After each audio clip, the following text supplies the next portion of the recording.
Hey guys, so for today's video, we are doing something a little bit different, and rather than talking about tips and advice on what you should be doing on your Disney vacation, these are things not to do. And this is really just advice on things that could potentially negatively affect your vacation or other people's vacation. And some of these I have learned the hard way by doing them myself, and that's how I have this advice for you. So let's get straight into it. So number one is don't wear new shoes that you have never worn before.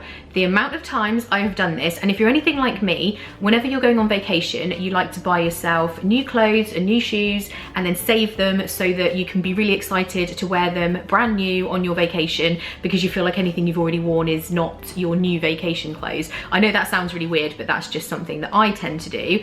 But if you do that with shoes, you run the risk of putting them on, wearing them the first couple of days and ending up with the worst blisters and painful feet imaginable. Just to give you an example, when we went on our trip in May, we went to Animal Kingdom for the first day and did, I think, around 25,000 steps, which is quite a bit of walking, and if you have a brand new pair of shoes on, you could end up in a lot of pain. So even if you bought yourself a new pair, try and wear them around the house and definitely practice walking. If you work in an office job or a job where you don't do a lot of walking like I do, you need to practice walking, and practice walking a lot further than you normally do before you take your Disney trip, because you really don't want to end up with sore feet. It is a major hazard of a Disney vacation, and sometimes it's just the sheer amount of walking that can make your feet sore. Other times, if you're wearing new shoes, you've got blisters and things going on, and it just really isn't nice. So make sure you have tested out your shoes and practiced your walking before you go on your vacation.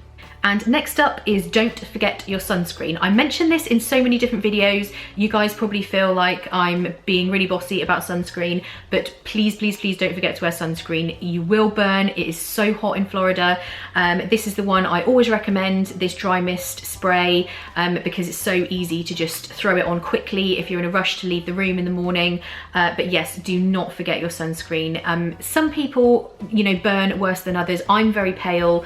I need a factor 30 high sunscreen, and you really just want to protect your skin, because if you're going for a couple of weeks or something, you definitely don't want to be exposing your skin to too much sun damage. The next one is don't go without a plan. Now, everyone is very different when it comes to planning their Disney vacation. There are opposite ends of the scale, people who like to plan every detail down to, you know, timings and exactly what you're doing, every meal, every fast pass and everything. Then there are other people who just like to wing it, and that's fine. I'm not suggesting that everybody has to have some kind of, you know, majorly organized plan and everything has to be in place, but I would not recommend going on a Disney vacation without a loose plan of some description, because there's so much to see, and depending how long you're going for, even if you're going for 2 or 3 weeks, it's so difficult to see everything.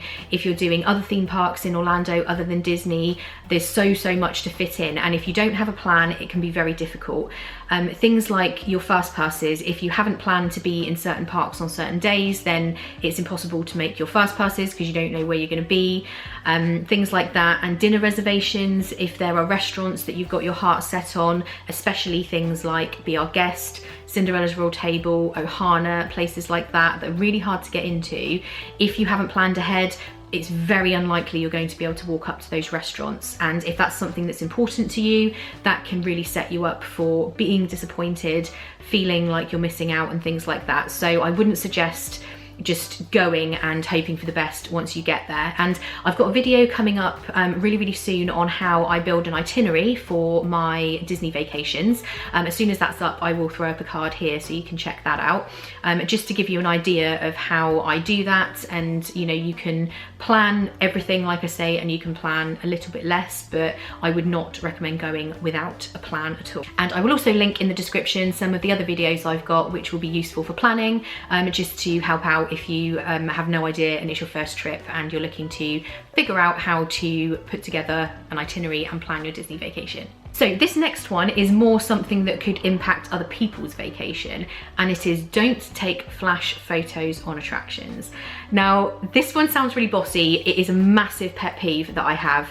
It drives me insane on rides when you get on a ride, the cast member makes an announcement saying, please do not take flash photos and please do not have your phone on.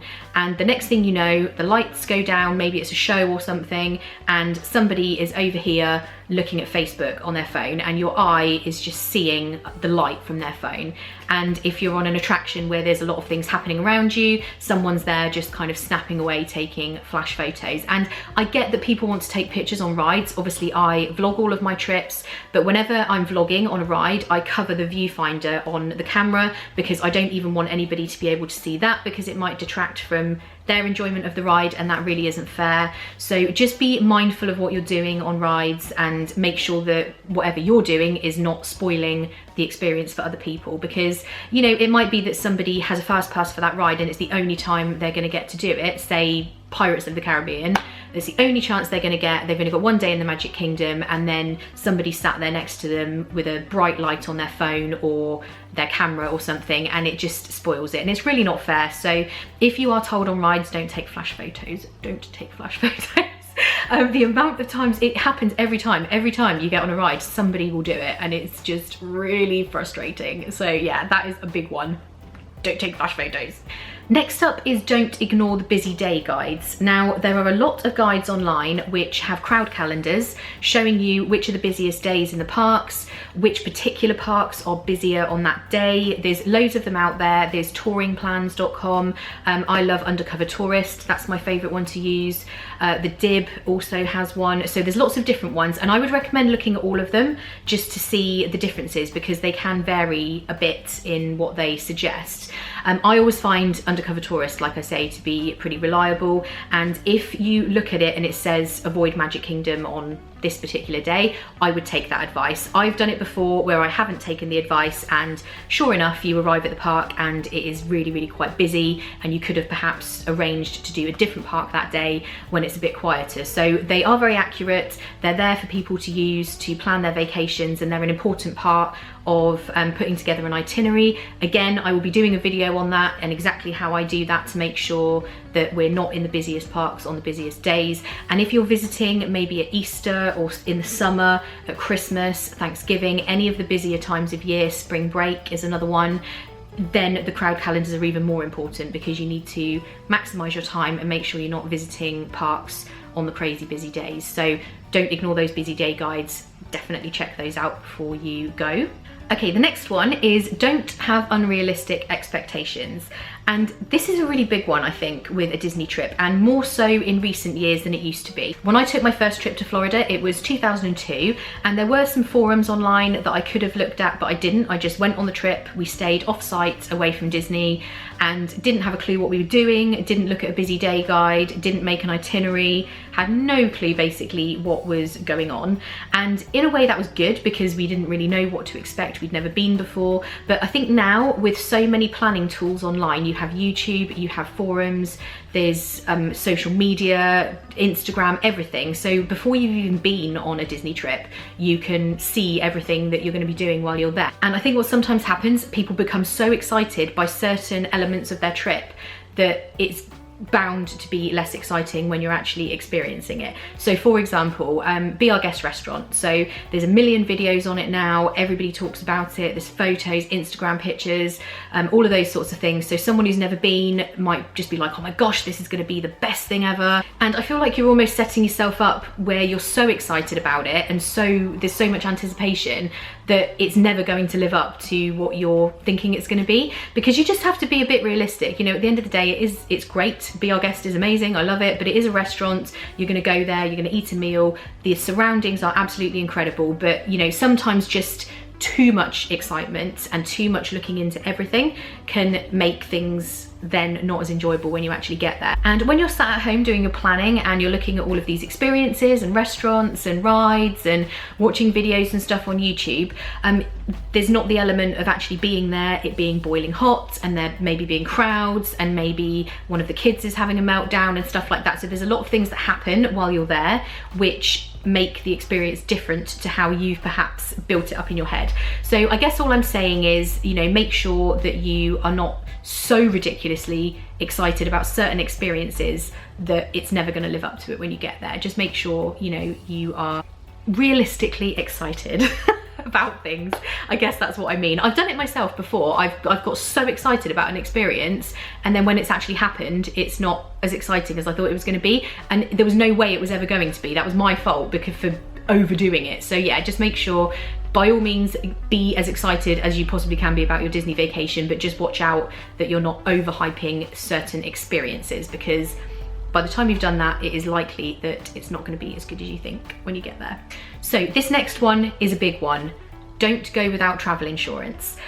This is so important. When you are traveling, especially from the UK, things are very different in this country in terms of medical care than they are in the States. And trust me when I tell you, if you go without travel insurance and something happens to you, even if it's nothing major, it is going to cost you an arm and a leg, hopefully not literally, but it is very expensive. Just to turn up at the emergency room and say that you need to be seen, maybe if you needed an x-ray or something, could run into thousands of dollars by the time you've been seen and had those things done. So you absolutely must have travel insurance. It's so important. It's not very expensive to buy the insurance, but it would be very costly if you don't and then something happened. I always use the travel insurance through my bank. I have it included with my account, so I'm not going to recommend any specific ones because I always use that one, but just check that you don't have cover with your bank first, and then obviously you can do a search just to find which is the best one. But yes, travel insurance, majorly important. Okay, sorry, battery just died. So next up is don't overpack. This one I've learned from experience. For the first maybe 5 or 6 trips that I took to Florida, I would take tons of outfits, loads and loads of different clothes, stuff for the evening, stuff for the daytime, multiple pairs of shoes, you name it, I would be packing everything, and I would have, you know, loaded up suitcase to the maximum that I'm allowed to take, and I would probably wear about 50% of it, if even that. And over the years I've learned, just take enough. You know, there's no need to take tons of stuff. You can do laundry while you're there. If you don't want to do laundry while you're there, which is understandable, you're on vacation, just make sure you're taking different pieces that all go together. You know, don't take too many evening outfits where you're only going to wear it once and this one dress only goes with this one pair of shoes, things like that, because it takes up so much suitcase space. And often when you're in Florida, it's very casual. When you're going out for dinner in the evenings, you're often going to be just in what you've been wearing during the day if you're dining in the parks and stuff like that. So you just don't have the need for all of these kind of fancy evening outfits and stuff like that. And again, just for daytime stuff, make sure you're taking things that are practical, that are comfortable, but really you should have a little bit of space left in your suitcase, because otherwise you can't really bring anything back. And there's lots of shopping to be done in Florida, so I do have a video on packing that's up at the moment. That's more just sort of a basic packing video. When I go on my trip in November, I will be showing you exactly what I pack and how I do all of that as well. So again, I will link that when that video is up.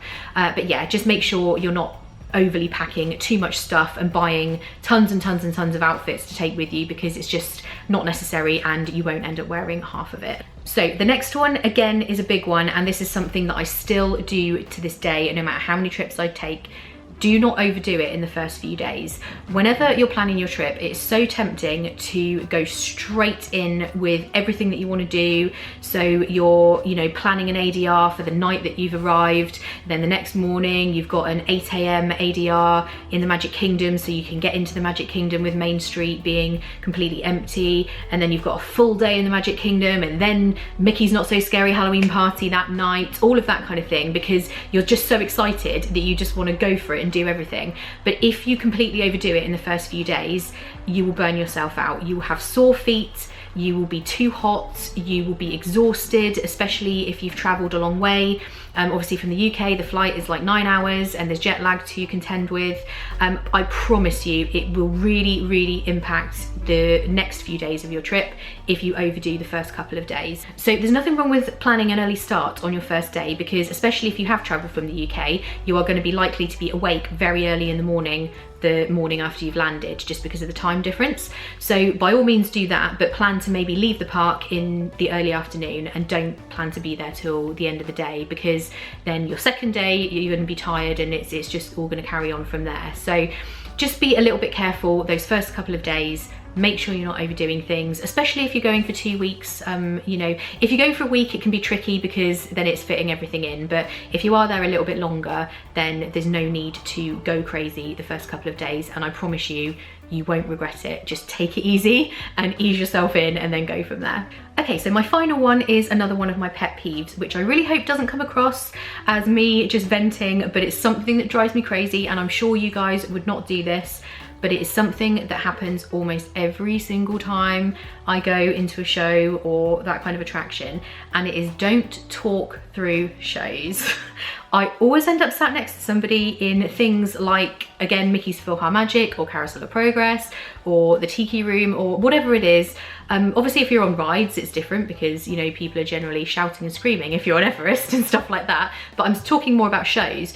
I'll sit down and then somebody just proceeds to have a conversation the entire way through the show about some gossip or about what they're doing tomorrow or about what their dinner plans are. And I'm just kind of sat there thinking, you're in an attraction, you're supposed to be watching this show, like why are you talking?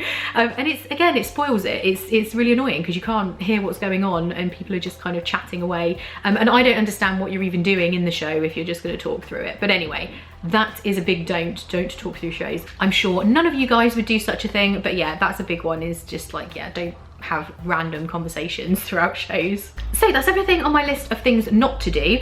Feel free in the comments to let me know what is on your list of Disney don'ts and things that you either dislike that people do or things that you would recommend that people don't do, anything like that, because it's always good to have a little discussion in the comments and help other people out as well. As always, I will put all my social media links below. You can follow along on there to make sure that you keep updated on everything that's going on. I always post everything on there if I'm putting videos up and stuff. And on that note, if you're not subscribed, you can subscribe to make sure you don't miss any upcoming videos. I upload every Wednesday and Saturday, and I've got another trip coming up in November, so there will be more vlogs coming up really soon. And for those of you who might be interested, I do have another channel where I vlog my non-Disney life, so I will link that below as well.